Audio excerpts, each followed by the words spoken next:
For as long as humans have had the ability to create stories, we've created stories of passion, love at first sight, and romance. Love and stories are part of our DNA, buried deep in the depths of the human condition, and around 2000 BCE, the world's oldest love poem was written, called the Song of Chusin, as part of a ritual called the Sacred Marriage. Bridegroom, dear to my heart, goodly is your beauty, honey sweet. Lion, dear to my heart, goodly is your beauty, honey sweet.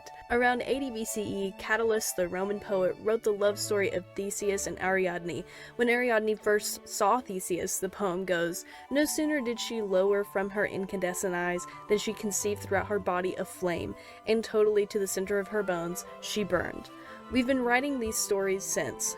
Psyche and Cupid, Romeo and Juliet, Pride and Prejudice, Twilight. Nothing makes me believe in the existence of this love less than the hit reality TV show Love is Blind. It's kind of like when I visited the shitty Bigfoot museum and left the museum believing in Bigfoot less than when I went into the museum. Because, I'm sorry, appearance and physical chemistry are most definitely essential to humans' love. After all, love is just a series of chemical reactions as a consequence of evolution getting humans to reproduce, and this show is a perfect case study on that, with its 36% success rate, according to the stats research of illustrious egg3491 on Reddit. But that's hardly the only issue with this show, if you consider it an issue. I mean, after all, disproving a theory is also valuable data. When watching this show, I can't help but harken back to literally the worst time of my life, when I was in a cult. There's so many reasons why this happens that I need to explore the question, is Love is Blind a cult? What makes me qualified to explore this question? Having lived it firsthand as a survival of a real cult called JMS, in which the leader right now is about to serve his second stint of 17 years for sexual assault and has more cases on the way. This isn't some stolen valor shit. Real abusive cult shit. I also spent the last 3 years reading about cults like a madman, trying to understand what the hell happened to me, and I've been seeing a cult specialist therapist for 3 years. So, I'm really in this, okay? My other qualification is that I've seen an embarrassing amount of Love is Blind for a healthy person. It's like rubbernecking a car accident, except I'm rooting for the downfall of those in the accident in this case.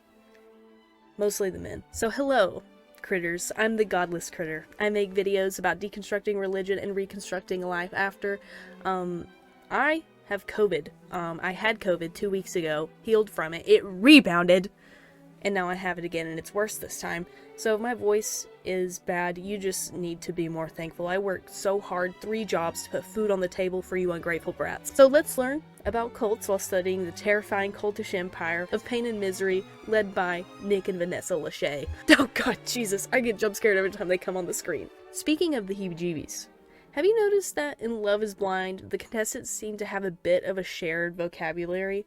There are certain phrases and ways of talking that the contestants pick up and repeat to each other and pair to each other that starts to feel a little uncanny. In the book Cultish, The Language of Fanaticism, language scholar Amanda Montell deep dives into how cults use language and jargon as a powerful tool of control. The first key element in cultish language, creating an us versus them dichotomy. Totalitarian leaders can't hope to gain or maintain power without using language to till a psychological schism between their followers and everyone else. Father Divine said to always establish a we-they, and us, an enemy on the outside, explained Laura Johnston Cole, our Jonestown vet. The goal is to make your people feel like they have all the answers, while the rest of the world is not just foolish, but inferior.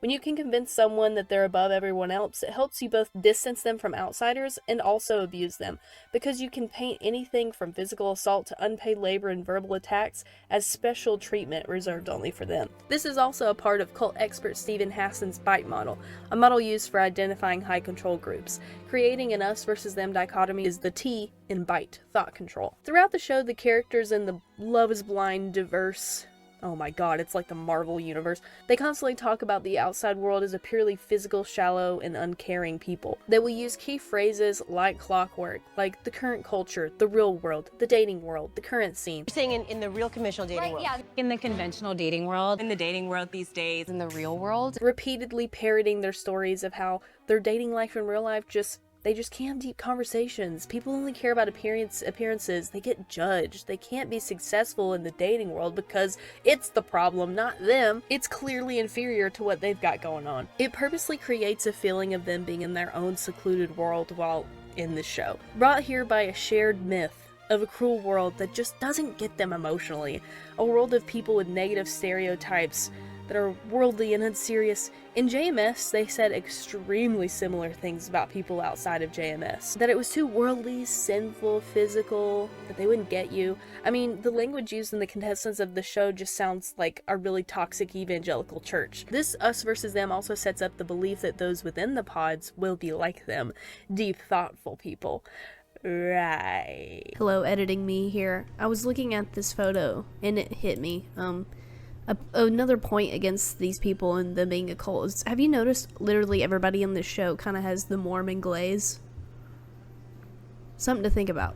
There's a definite and defined in-group and out-group here, making the people within feel isolated from the outside and dependent on finding love from those within, upping their desperation to make it work in here, because of course, with such a shallow, scary outside world, this is the only place it could ever work. How convenient for a show needing to get people married quickly. While building this mythos around a scary outside world and the safe haven they find themselves in now, other forms of heavy language get thrown around as well. Psychiatrist Robert J. Lifton calls this loaded language. Over time, the memorable nicknames and insidery terminology acquire a strong emotional charge. When a word or phrase takes on baggage that at its mere mention can spark fear, grief, dread, jubilation, reverence, anything, a leader can exploit it to steer their followers' behavior. Phrases like back in the pods. I wish this possum avatar had hands that could air quote. Phrases like back in the pods or in the pods, as if describing a magical other world to their families that their families couldn't possibly understand, where magical unicorns make love happen deeper and quicker. Pay attention to when they use phrases like, oh, in the pods. They're usually using it to justify their decision, with this extra meaning of like, in this magical place almost. You'll also hear a lot, the experiment, as if this process was given on a stone tablet from God, carried down a mountain, or like it was curated by a team of relationship scientists, like it's some special otherworldly process that can't be explained or understood by people who haven't experienced it themselves. The experiment is loaded with this meaning that makes it seem more formal and put together and logical than it actually is. It's not an experiment. You're on a reality show. All of this loaded language heavily mythologizes the pods. They create this mythology that allows them to justify their crazy decisions and behaviors because it's special, so it's okay. You can't marry a man you just met on a... Well, yes, I can. I met him in the pods. You went and get it. This loaded language helps lower the red flags popping up in their heads and in their families' heads. If it seems irresponsible or crazy, don't worry. It's the process. It's the pods. It's the experiment. It's scientific. It's magic, okay? It's godly. Littered amongst the tales of the pods and the experiment, especially later in the show, you'll hear lots of thought-terminating cliches. In 1961, this is a term coined by psychiatrist Robert J. Lifton, in his book Thought Reform and the Psychology of Totalism. The most far-reaching and complex human problems are compressed into brief, highly selective, definite-sounding phrases, easily memorized and easily expressed. They become the start and finish of any ideological analysis. In Cultish by Amanda Montell, she explains that while loaded language is used to intensify emotions or thought, semantic stop signs, or thought-terminating cliches, are a cue to discontinue thought. To put it most simply, when used in conjunction, a follower's body screams, do whatever the leader says, while their brain whispers, don't think of what might happen next. These pithy mottos are effective because they alleviate cognitive dissonance. The uncomfortable dissonance one experiences when they hold two conflicting beliefs at the same time. In this case being, I need to get married and oh my god, this is crazy and this person sucks. You'll hear the contestants whenever they feel overwhelmed or panicky repeatedly chant that they've never felt love like this before, this intense before, this is nothing like they've ever felt before. Almost as if they're self-soothing. I've never felt so much love. I'm emotional because I've never felt like this, or this capacity, at this level. I have never ever felt like this in my entire life. I've never felt anything like this. Because their nervous system knows this is insane and too much and is screaming at them. I mean, damn it, Lauren, you know he sucks and this sucks, and you're not getting emotional because it's overwhelming in a beautiful, romantic way. It's because it's overwhelming in a negative way. Listen to your nervous system. But they just repeatedly frame it as overwhelming because it's true deep love in order to shove down the red flags they're experiencing, the cognitive dissonance they're experiencing. You don't want to be the one to chicken out and not believe in the holy mission of Love is Blind, because then you're the shallow asshole. So you'll continue to self-soothe by telling yourself that it's just because this love is so special and intense. I mean, the name itself is almost a thought-terminating cliche. You'll also see the contestants and the cliches in the show partake in fallacious thinking.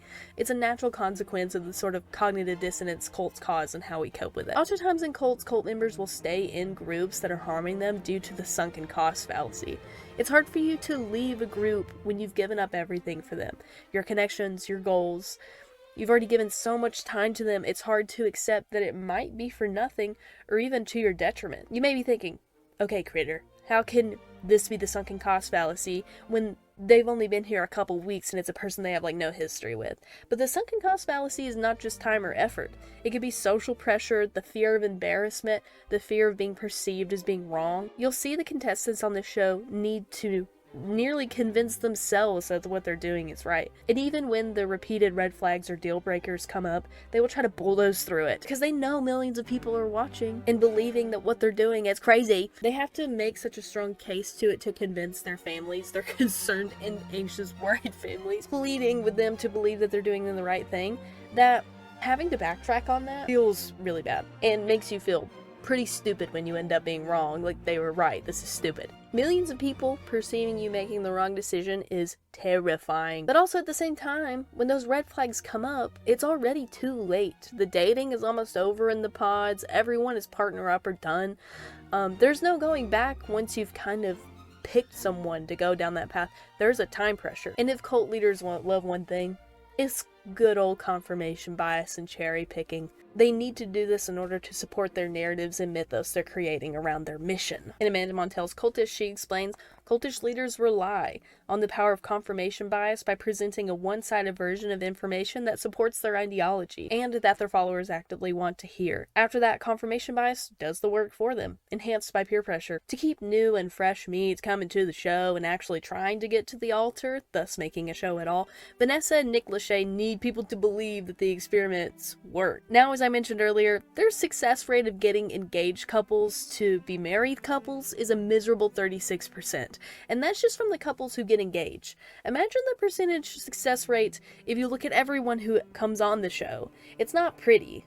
So what do? They parade around their quote-unquote success stories. All like 2 of them. They have the past couples come back for reunions. They brag about the couples who are still together. They take credit for the couples that are still together by the time that season's reunion comes around. If you actually look at the big picture though, this shit doesn't work. So at this rate, you're probably like, yeah, girl, they use some weird insider language, fallacious thinking.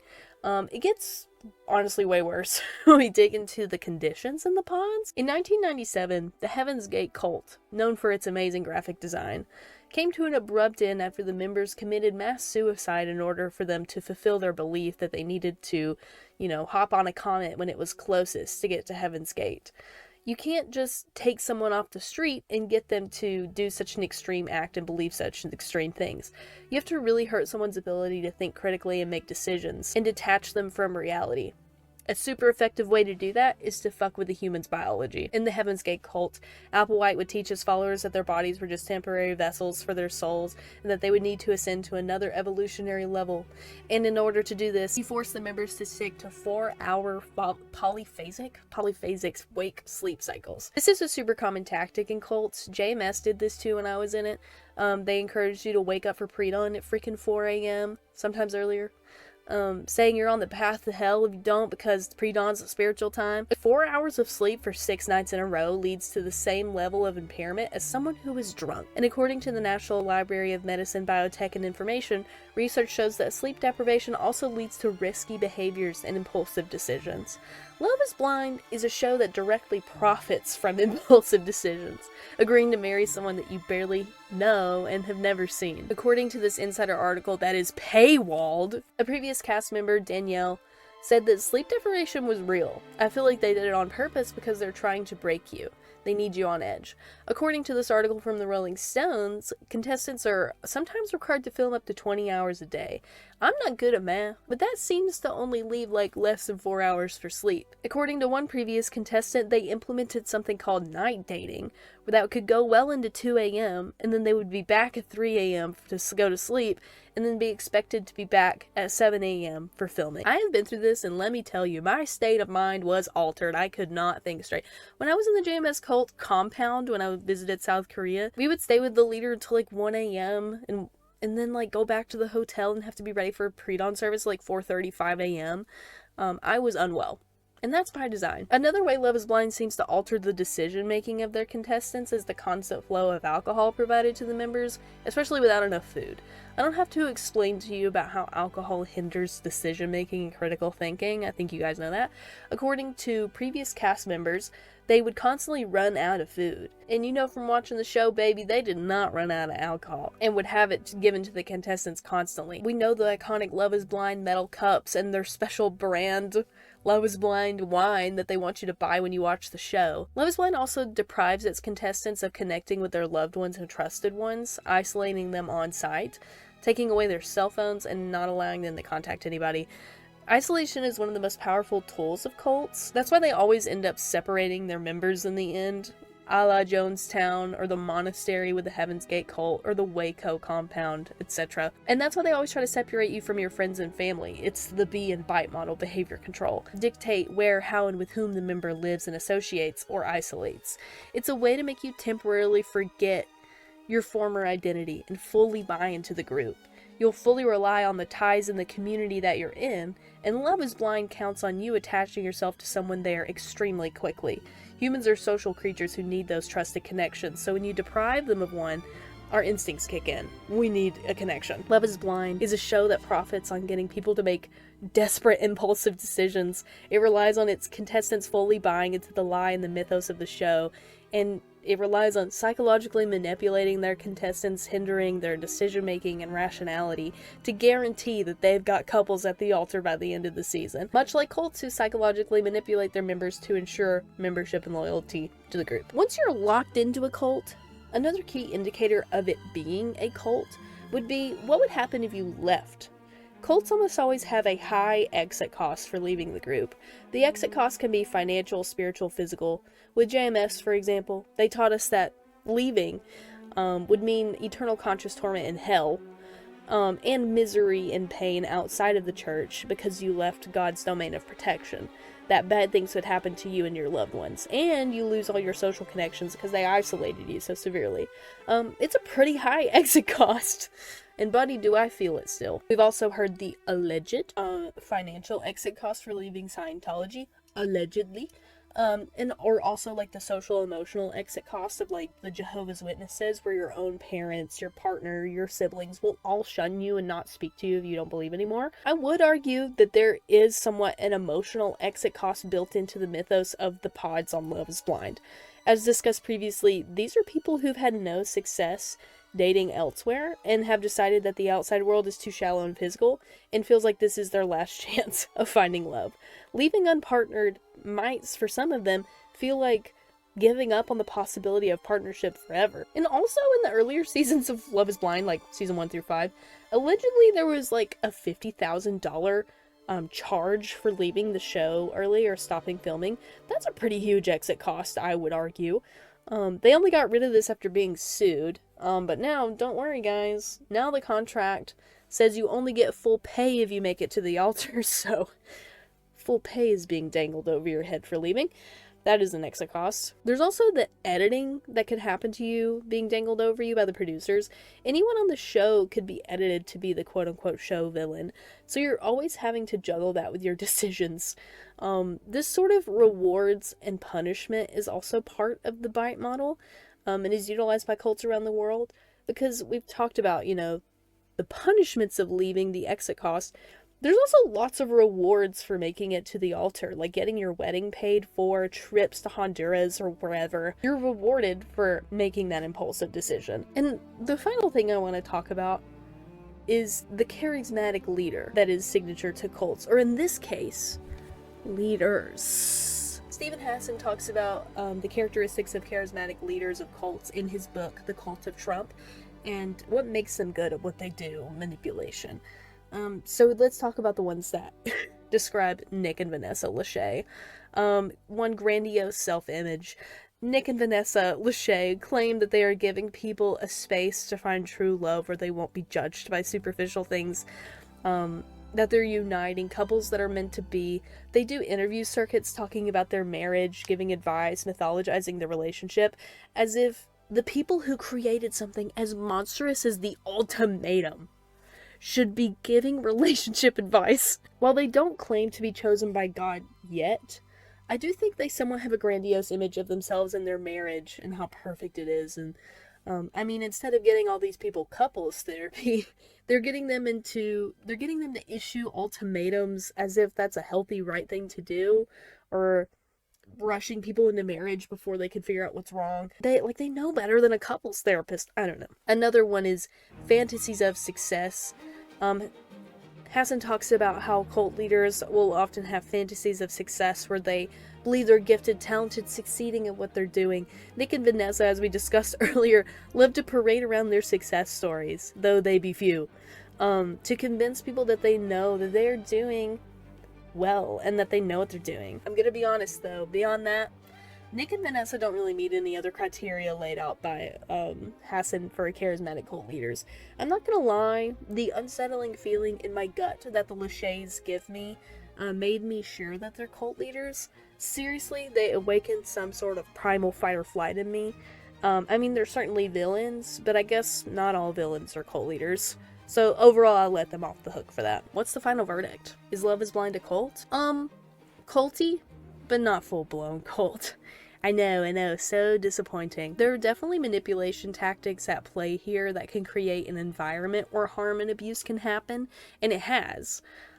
We see contestants pick up cultish jargon from one another, the producers hindering critical thinking. We see the sunken cost fallacy and groupthink play out in real time, and other culty things. However, one thing I believe about cults is that you don't consent to joining a cult. In real life, cults are slow manipulation, like frog in boiling water preying on the vulnerable, but I think the sign-up process here is pretty voluntary, and at this rate you know what you're getting into. While you could say there's an exit cost, it's relatively low compared to other cults, even though it's probably too high to be healthy. And while Nick and Vanessa Lachey do scare the hell out of me, they hardly meet the criteria for cult leaders. Cults will often seep into all areas of your life and expect you to give up your entire identity to replace it with them, but we don't really see that happening on Love is Blind. But this is still a great takeaway, because it's important for people to understand that cults are a spectrum. There's a wide array of ways all groups influence their members,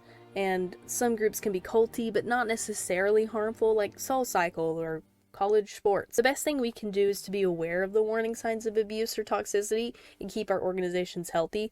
I think we have more issues with labor rights on Love is Blind than we do it being a cult. And also it's just good sometimes to analyze things through the lens of, is this a cult? Because oftentimes we have internal biases and defense mechanisms that prevent us from seeing initially the toxicity of our own groups. So sometimes analyzing it in other groups will help you awaken to your own situation, like Trojan horsing in the information. So while Love is Blind is not a cult, it was still a helpful exercise. I used to be the type of person that would be like, don't misuse the label, we need the word to have meaning so we can identify actual cults, but that's actually kind of silly and not reflective of reality. All culty behavior is a spectrum. It's an influence spectrum and can cause harm to various degrees. It's not black or white. Cult scholar Daniela Young one time described this as like saying not to educate on the symptoms of colon cancer because it could not be real serious colon cancer. And Nick and Vanessa, I left you off the hook, so please don't sue me or something. I love you guys. I don't love you guys. Oh my god. This was mostly just a funny video to learn about some culty stuff. So thanks for exploring this with me. If you'd like to see more deconstruction or reconstruction videos, feel free to subscribe. I make videos about cults, deconstructing religion, philosophy, nihilism, and more. I'll see you later, alligators.